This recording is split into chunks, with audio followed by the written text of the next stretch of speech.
gone through a bunch of changes. In the original N64 version, we get this belly flop, but that was changed to the Fireball ability in Melee. We first see this ability in Kirby's Adventure, but it was renamed Burning in all future installments. Lately, though, this ability was dropped and wrapped into the Fire Copy ability. Similarly, in Brawl on Forward, Kirby's dash attack was changed to the Yo-Yo Break attack from the Kirby Superstar exclusive Yo-Yo ability. For throws, some moves come from the Backdrop and Suplex abilities. Backdrop first appeared in Kirby's Adventure, but was wrapped into Suplex later on. Kirby's forward and back throws both originate from Backdrop Kirby, while his down throw, the Fury Stomp, and his Pummel both originate from Suplex Kirby. And finally, his up throw is the Air Drop from Ninja Kirby and Superstar, or Fighter from Squeak Squad.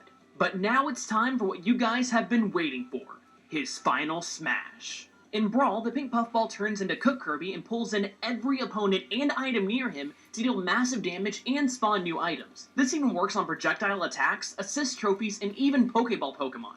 Now, here's one last little tidbit about the Cook ability. Do you see the fork and spoon symbol on the pot? This design wasn't seen in a Kirby game until Kirby Superstar Ultra, which released almost 7 months after Brawl initially came out. Unfortunately, though, this was replaced by the gigantic Ultra Sword ability from Kirby's Return to Dreamland in the latest incarnation of Smash. Yep. There's not much else to say about it. So, this whole time we've been talking about Kirby's copy abilities, but there's way more to his design than just his moveset. For example, his taunts. In the Kirby games, Kirby can get rid of a copy ability at any time, and same goes for Smash Bros. Via his taunts. His up taunt is a famous Kirby dance that you see when defeating enemies, or clearing levels. The dance that he does here, though, seems to closely resemble the one that he does when getting 5th place in the bonus game from Kirby's Adventure.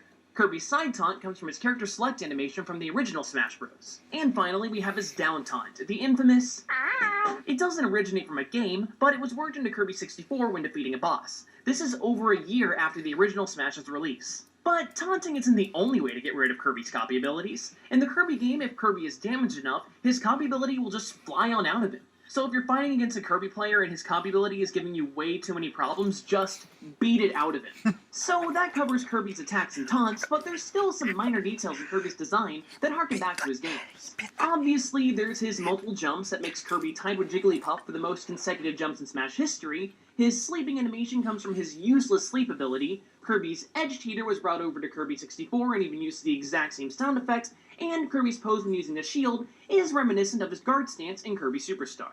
So that was a lot about Kirby. But do you know what I love almost as much as video games? Call up Will Wheaton, because I love me some tabletop. That's why I'm happy to announce that we the Game Theorists are teaming up with Loot Crate to deliver this month's Playbox.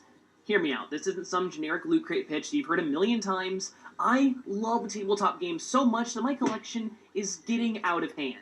Not only can you see me unbox this crate on my personal channel, but you can get some super awesome swag like an exclusive edition of a super popular tabletop game, a vinyl figure from Kid Robot, and so much more! Just go to lootcrate.com/theorist and use the code theorist at checkout to save yourself an extra 10%. After you guys do that, don't forget to smash that subscribe button, crush the unpopular Majora's Mask opinions over on my channel, and kick the latest episode of Smash History where I analyze the Temple Stage. Now, if you'll excuse me, I have to go play some DC deck building right now. I am this close to creating the ultimate combo of Booster Gold.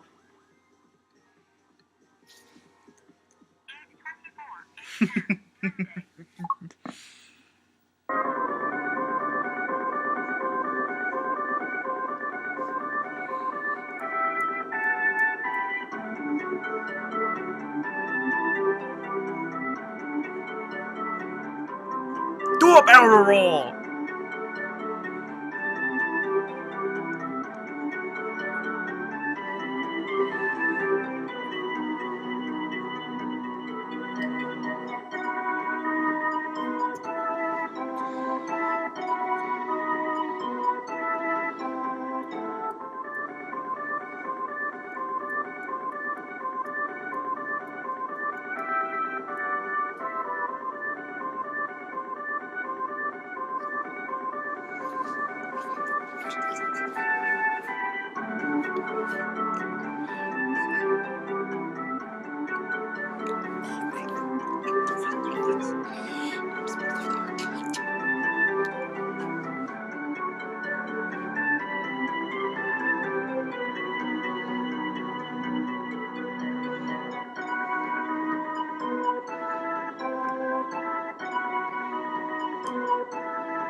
Da-da-da-da-da-da.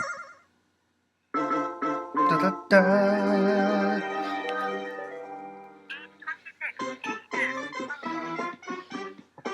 Did you know? The codename for the Nintendo 64 was Project Reality. On August 23, 1993, Nintendo announced a partnership with Silicon Graphics to create a 3D 64-bit Nintendo machine. It was to be unveiled in arcades in 1994 and be made available for home use by late 1995 for $250.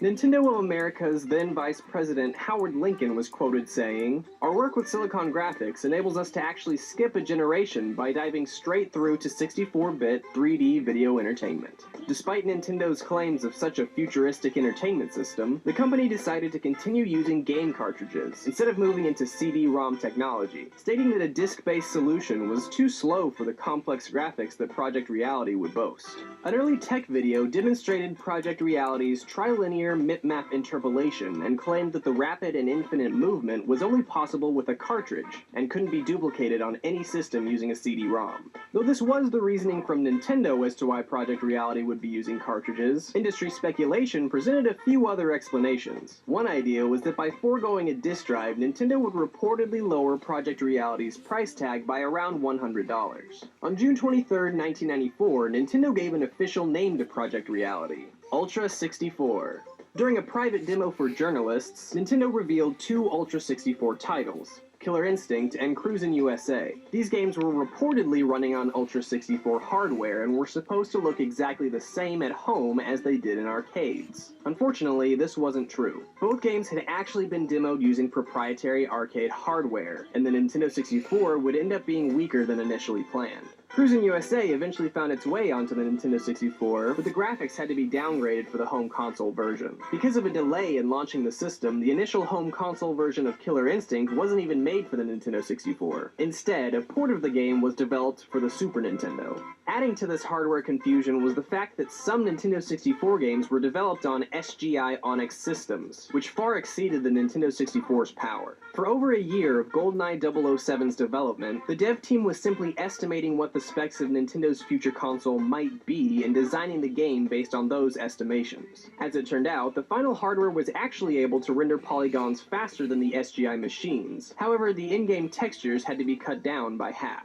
Super Mario 64 also started development on an SGI Onyx machine, but eventually migrated to an SGI Indy machine, which was much closer to the system's final specifications. Commenting on the pixel quality of the Nintendo 64 and its competitors, Super Mario 64 coder Giles Goddard stated that SGI was concerned more with the quality of pixels than the speed of the machine. The PlayStation, speed-wise, it was much faster, but the pixels were dreadful. That was what SGI aimed at from the outset: quality of pixels over speed. On November 24th, 1995, the Nintendo 64 was finally unveiled at Shoshinkai, a video game trade show hosted by Nintendo. This was the first time